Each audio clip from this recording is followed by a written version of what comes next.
Hello everyone, welcome back to my YouTube channel. In the previous lecture, we had completed 4-bit methods with 4 forms, right? Form first, form second, form third, and last form fourth. Today we will start Jacobi's method. Okay, so here we will read what is Jacobi method and what is Jacobi's auxiliary equation and working rule for Jacobi's method and some examples. Okay, so let's start now. So here see Jacobi's method. देखो इस method के अंदर हम लोगों को ये derivations करने की नीड नहीं है, ठीक है. डेरिवेशन एग्ज़ाम में नहीं पूछता. हम लोगों को सिर्फ एक ही इक्वेशन को याद रखना है कि जैकोबी ऑक्सिलरी इक्वेशन क्या होती है. जैसे हमने 4-बिट ऑक्सिलरी इक्वेशन याद रखी थी ना, ऐसे ही अब हमें जैकोबीज ऑक्सिलरी इक्वेशन याद रखनी है. क्या होती है? dx1 अपॉन में माइनस में कर लिया एफ अपॉन में कर ली p1 equals to dp1 upon में कर लिया एफ अपॉन में कर ली x1 equals to dx2 upon में कर लिया एफ माइनस कर लिया एफ अपॉन में कर ली p2 इक्वल्स टू में dp2 अपॉन में कर लिया एफ अपॉन में कर ली x2 equals to dx3 upon में माइनस कर ली एफ अपॉन में कर ली p3 इक्वल्स टू में dp3 अपॉन में कर ली एफ अपॉन में कर ली x3, राइट. अब देखो ये तो हमें पता चल गया कि ये होती है जैकोबी ऑक्सिलरी इक्वेशन, ठीक है. नाउ वी विल सी कि क्या रूल है, कैसे हम अपने जैकोबीज मेथड को क्वेश्चंस में लगाएंगे, ठीक है. तो इसमें सिर्फ एक जैकोबीज ऑक्सिलरी इक्वेशन और उसका वर्किंग रूल ये हमें याद रखना है, यही हमें एग्जांपल्स में पुट करना है, ठीक है. तो देखो फर्स्टली क्या होता है, सबसे पहले जो आपको इक्वेशन दी है उसके अंदर इंडिपेंडेंट वेरिएबल्स है, ठीक है. इंडिपेंडेंट वेरिएबल्स हैं, 3 इंडिपेंडेंट वेरिएबल्स हैं उसके अंदर, राइट. सो फर्स्टली तो we will write the equation in the form of this, है ना. जैसे हम सारे इक्वेशंस को लिखते आए हैं, लैग्रेंज से स्टार्ट किया था हमने, हर एक इक्वेशंस को हम इसी फॉर्म में लिखते हैं, ठीक है, फंक्शन की फॉर्म में और इक्वल्स टू में 0, राइट. नाउ अब हम क्या करेंगे, नेक्स्ट स्टेप में क्या है, मतलब इसको लिखने के बाद स्टेप 1 स्टार्ट करेंगे. क्या लिखेंगे? Jacobi's auxiliary equation, right. Next step में क्या करना है, आपको फ्रैक्शंस लेनी है, 2 फ्रैक्शंस, ठीक है. जैसे हमने इन दोनों को उठाया, इन दोनों में क्या क्या आ रहा है, f1 आ रहा है, ठीक है. मतलब जो हमारा फंक्शन है x1 p1 ये यूज़ हो रहा है, तो यहाँ से हमें f1 की वैल्यू मिल जाएगी, राइट. फिर हम लोग क्या उठाएंगे, या तो इन दोनों को उठा लेंगे या फिर इन दोनों को उठाएंगे और उनको सॉल्व करेंगे. वहाँ से मुझे क्या मिलेगी, f2 की वैल्यू मिल जाएगी, ठीक है. इन दोनों को उठाएंगे तो किसकी वैल्यू मिलेगी, f2 की वैल्यू मिल जाएगी, राइट. और ये जो आएगी हमें, इसमें जो हमारे पास a1 और a2 यहाँ पे आ रहे हैं, ये क्या है, ये आर्बिटरी कांस्टेंट है, ठीक है. फिर हम लोग जो भी हमें सेकंड और थर्ड से रिलेशन मिला है उस रिलेशन को वेरीफाई करेंगे. वेरीफाई करने के लिए क्या कंडीशन सेटिस्फाई होनी चाहिए, वेरीफाई करने के लिए ये वाली इक्वेशन सेटिस्फाई होनी चाहिए. अब ये इक्वेशन क्या बोलती है, ये इक्वेशन बोलती है कि तुमने जो f1 निकाला है और जो तुमने कैपिटल f2 निकाला है वो इक्वल्स होना चाहिए 0 के. अब वो इक्वल्स टू 0 के लिए हम लोगों को क्या पुट करना है, ठीक है. तो हम क्या करेंगे, इक्वल्स टू में हमें 0 पुट करना होता है. अब इक्वल्स टू 0 पुट करने के लिए सबसे पहले इस वाले इक्वेशन को 0 पुट करने के लिए हम लोग क्या करेंगे, यहाँ पे एक इक्वेशन होती है, उस इक्वेशन को सेटिस्फाई होना चाहिए. वो इक्वेशन क्या है, वो इक्वेशन ये है कि हमें क्या करना है, हमें ये जो है ना, ये वाली इक्वेशन इसको सेटिस्फाई करा के दिखाना है. क्या है, समेशन r1 से कहाँ तक जाएगा, 3 तक. अब ये 3 तक क्यों जाएगा, क्योंकि तुम्हारी जो इक्वेशन है उस इक्वेशन के अंदर इंडिपेंडेंट वेरिएबल कितने हैं, 3 हैं, तो इसलिए हम लोग 3 तक ही जाएंगे, ठीक है. क्या क्या है, किसके लिए लिख रहे हो, कैपिटल f1 और कैपिटल f2. यहाँ पर जो यूज़ करोगे क्या होगा, कैपिटल f1 और कैपिटल f2. तो क्या मिला हमें, कर ली कैपिटल f1 अपॉन में कर ली xr इनटू में कर ली f2 अपॉन में कर ली pr माइनस में कर ली f1 अपॉन में कर ली pr इनटू में कर ली f2 अपॉन में कर ली xr. मतलब एक बार एक फंक्शन का xr के रिस्पेक्ट में और दूसरे वाले फंक्शन का pr की रिस्पेक्ट में. सिमिलरली जो हमने अदर फंक्शन का pr में किया था उस अदर फंक्शन का क्या करोगे, xr की फॉर्म में करोगे और जो फर्स्ट वाला फंक्शन है उसका pr की फॉर्म में, राइट. अब क्या करना है, अगर ये इक्वेशन इक्वल्स टू में 0 आ जाती है दैट मीन्स ये सेटिस्फाई कर रही है ना, तो इक्वेशन 4 सेटिस्फाई कर जाएगी. देन हम क्या करेंगे, सॉल्व करेंगे 1 को, 2 को और 3 को. किसके लिए सॉल्व करना है, किसकी वैल्यू निकालनी है, p1 P2 और P3 की, ये यहाँ अननोन है। तो हम लोग क्या करेंगे, वैल्यू निकालेंगे। वैल्यू निकालने के बाद अभी तक जो आपने 4 बिट में इक्वेशन पढ़ी थी, क्या पढ़ी थी, dz इक्वल्स टू में pdx प्लस में qdy, क्योंकि हम उसमें किसकी वैल्यू निकालते थे, p और q की। यहाँ हम किसकी निकाल रहे हैं, p1 की, p2 की और p3 की। तो यहाँ इक्वेशन किस में चेंज हो जाएगी, यहाँ इक्वेशन चेंज हो जाएगी p1 dx1 plus p2 dx2 plus p3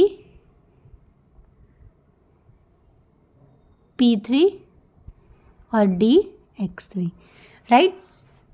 अब देखो इतना हो गया। अब हमें क्या करना है, यहाँ से हम लोग इस वाले इक्वेशन में अपनी P1, P2 और P3 जो वैल्यूज़ निकाली है उसको सब्स्टिट्यूट करेंगे। सब्स्टिट्यूट करने के बाद क्या करना है, इन सब वैल्यूज़ को सब्स्टिट्यूट करने के बाद आपको इंटीग्रेट करना है। सिंपल इंटीग्रेशन करते ही हमारे पास क्या मिल जाएगा, हमें कंप्लीट इंटीग्रल। हमें निकालना भी क्या है, कंप्लीट इंटीग्रल, राइट। सो देखो एग्जाम्पल नंबर फर्स्ट क्या है, first example, find the complete integral of this function by using Jacobi's method this equation. तो सबसे पहले इसको हम इक्वेशन की फॉर्म में लिखेंगे, राइट। इक्वल्स टू में 0 पुट करके, यही करते हैं ना। तो देखो हमने लिखा इक्वल्स टू 0 पुट करके। नेक्स्ट क्या होता है, अपनी जैकोबी ऑक्सिलरी इक्वेशन यूज़ करनी है, वो ये होती है।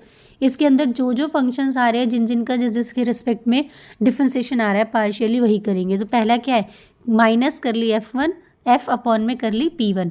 तो देखो p1 के साथ क्या है, x1, तो मेरे पास क्या मिला, x1। नेक्स्ट क्या है हमारे पास, यहाँ पे देखो नेक्स्ट क्या है, नेक्स्ट हमारे पास है कर ली f अपॉन में कर ली x1।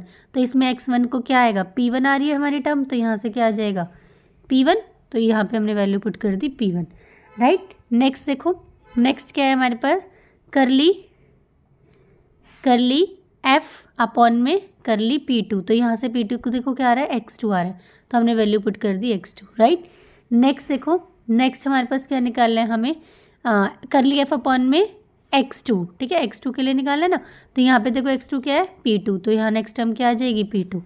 अब क्या निकालना है हमें, नेक्स्ट टर्म क्या है, कर ली f अपॉन में कर ली p3। तो यहाँ पे p3 देखो क्या आ रहा है, कुछ भी नहीं, p3 का तो करोगे तो 2p3 आ रहा है, हाँ कुछ नहीं, p3 की पावर स्क्वायर है तो 2p3 आ रहा है, राइट। आप x3 के लिए करोगे तो x3 तो है ही नहीं है, कितना आएगा, 0 आएगा, राइट। ये सब हो गया।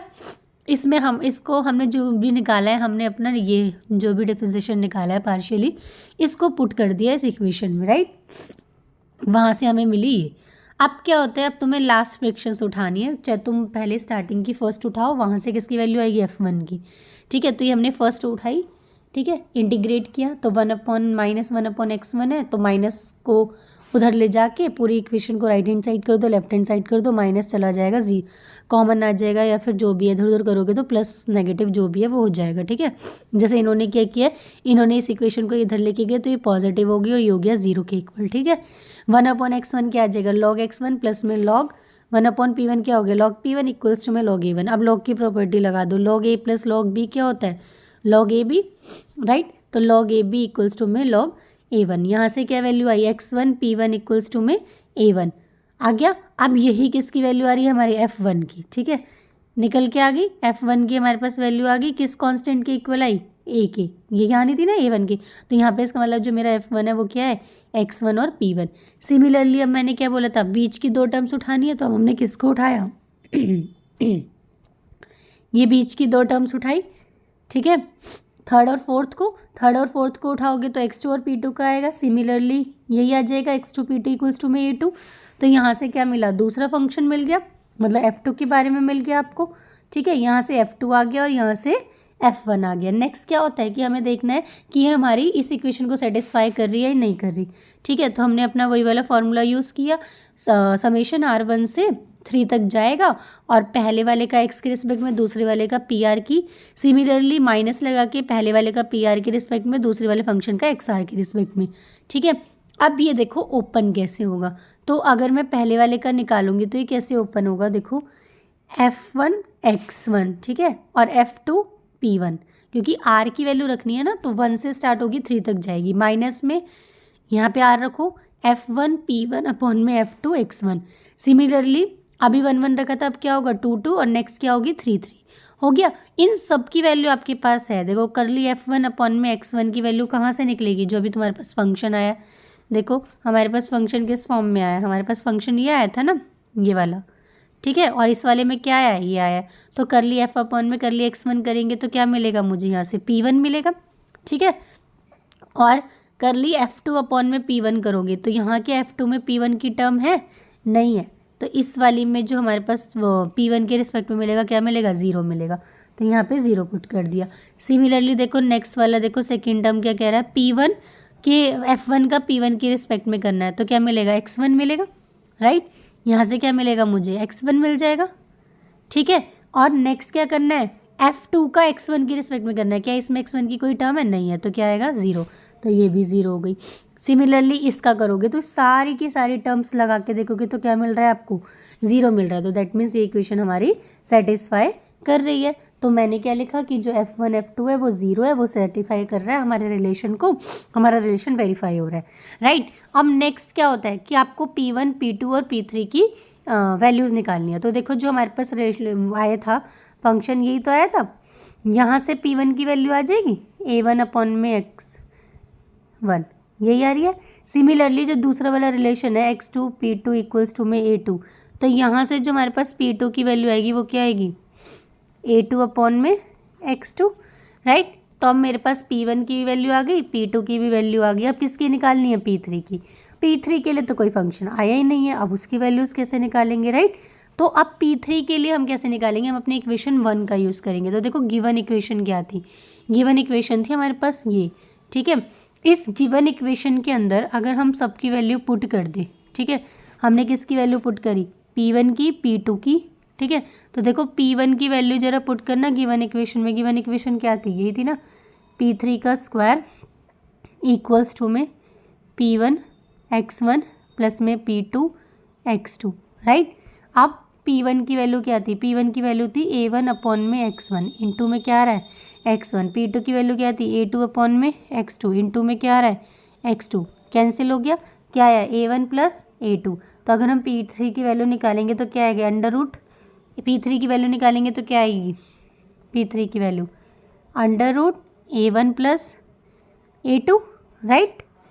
तो क्लियर, यहाँ से P1 की आ गई, P2 की आ गई, P3 की आ गई। नेक्स्ट स्टेप क्या होता है, जो हमारे पास इक्वेशन है क्या होती है, dz इक्वल्स टू में P1, ठीक है, dx1 P प्लस में P2 dx2 एंड प्लस में P3 dx3, राइट, यही होती है। अब हमने क्या किया, P1 की वैल्यू डाली, P2 की डाली और P3 की डाली। अब इसको हमने क्या कर दिया, इंटीग्रेट कर दिया बोथ साइड। तो देखो जब हम dx का इंटीग्रेशन करेंगे तो हमें z मिलेगा, A1 1/x1 का करेंगे तो log x1 मिलेगा, A2 को कांस्टेंट आ जाएगा 1/x2 का करेंगे तो log x2 मिलेगा। ये तो पूरी टर्म ही कांस्टेंट है, इसका क्या मिलेगा, ओनली x मिलेगा।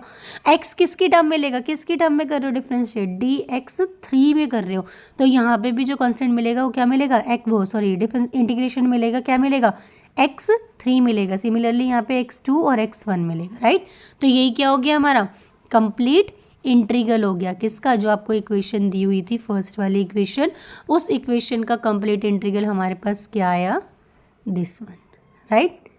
z इक्वल्स टू में A1 log x1 प्लस में A2 log x2 प्लस में x3 under root A1 plus A2 plus some constant A3, right. Next question देखिए, नेक्स्ट क्वेश्चन क्या है, example number 2, find the complete integral of this equation by using Jacobi's method, right. तो first step वही है हमारा, हमने function लिया, 0 put किया, राइट, और यहाँ से क्या निकाला, अपना x1 के रिस्पेक्ट में, x2 के रिस्पेक्ट में, सबके रिस्पेक्ट में निकाल के अपनी जैकोबी ऑक्सिलरी इक्वेशन में वैल्यूज पुट कर दी, राइट।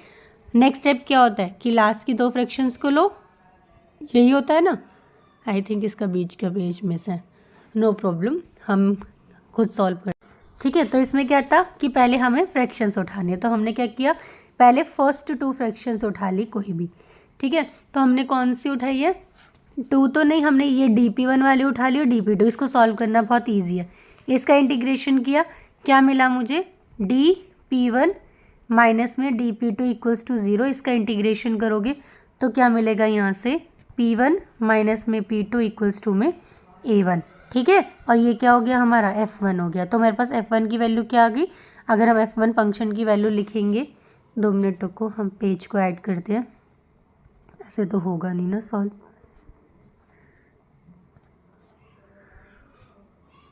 देखो क्या था हमारे पास फंक्शन की वैल्यू क्या आई है, हमारे पास आई है F1 x1 x2 x3 P1 P2 और P3, राइट। कितनी आई है हमारे पास, P1 माइनस में P2 इक्वल्स टू में A1, राइट। अब हमें क्या करना है, अब हमें P1 माइनस P2 A1 यहाँ से मिल गया F1 की वैल्यू। अब नेक्स्ट वाली फ्रैक्शंस लेनी है, तो देखो नेक्स्ट फ्रैक्शन इसमें से क्या लेंगे, देखते हैं। देखो हमारे पास आई है ये फॉर्म, देखो इसमें ये सॉल्व किया भी हुआ है, इसको करेक्ट करते हैं। देखो यहीं से मिल रहा है हम लोगों को, ये रहा, ठीक है। पहले हमने ये 2 फ्रैक्शंस तो यहाँ से निकाल दी, ये तो आ गया हमारे पास, ठीक है। अब हम क्या कर रहे हैं, अब हम 5th और 6th वाली फ्रैक्शंस को ले रहे हैं। तो देखो 5th फ्रैक्शन क्या है, ये है, 6th क्या है, ये वाली है, ठीक है। इसको लेने का फ़ायदा क्या है, देखो ये और ये तो कैंसिल हो जाएगा, बचेगा हमारे पास ओनली यही, और हम इसका इंटीग्रेशन बहुत ईजिली कर सकते हैं। 1/x का क्या होगा लॉग, और 1/p वाले का क्या होगा log P3 इक्वल्स टू में log A2। यहाँ से मेरे को P3 की वैल्यू मिल जाएगी, यहाँ से मुझे किसकी मिलेगी, P1 की किसी एक टर्म में मिल जाएगी, राइट। अब मुझे क्या करना है, मुझे सेटिस्फाई करनी है अपनी इस इक्वेशन को, तो वही r की वैल्यू 1 से लेके 3 तक पुट करेंगे, सब करली वाले की क्या करेंगे, पार्शियल डिफरेंशिएशन की वैल्यूज पुट करेंगे। तो सबसे पहले पार्शियल डिफरेंशिएशन निकालना भी तो पड़ेगा, तो कैसे निकालेंगे, F1 का x1 के रिस्पेक्ट में करना है। तो देखो F1 में क्या कोई x1 की टर्म है, नहीं है, तो क्या आएगा 0, फर्स्ट टर्म 0। P1 की रिस्पेक्ट में करोगे तो क्या आएगा, इनटू में F2 का P1 की रिस्पेक्ट में, F2 में क्या P2 की कोई टर्म है, P1 की टर्म है, नहीं है, 0। F1 का P1 की टर्म में करोगे तो यहाँ से मिल जाएगा तुम्हें 1, राइट।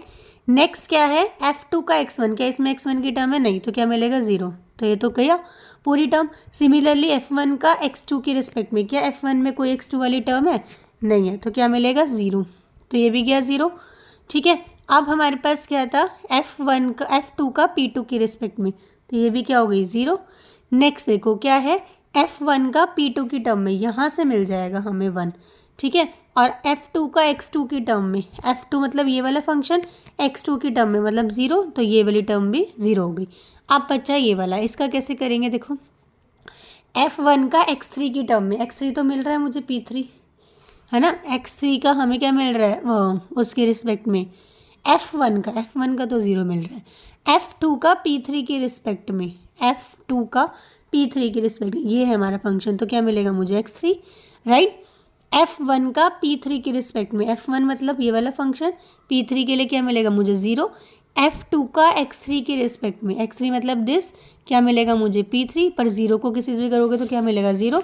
दैट मीन्स ये मेरी पूरी इक्वेशन को सेटिस्फाई कर रहा है, राइट। तो यहाँ से मुझे क्या मिल गया, 0 0 मिल गया, तो इसका मतलब ये इक्वेशन सेटिस्फाई हो रही है, तो ये हमारे रिलेशन को सेटिस्फाई कर रही है, राइट। नेक्स्ट क्या होता है, यहाँ से रिलेशन सेटिस्फाई हो गया, ठीक है। अब हमें P1 P2 और P3 की वैल्यू निकालनी है और पुट करनी है, ठीक है। तो देखो फर्स्ट और फोर्थ वाले से देखो, फोर्थ टर्म हमारे पास ये है, इक्वेशन नंबर 4, और इक्वेशन नंबर फर्स्ट देखना ज़रा, वो हमारे पास ये है, राइट, यही है ना हमारे पास।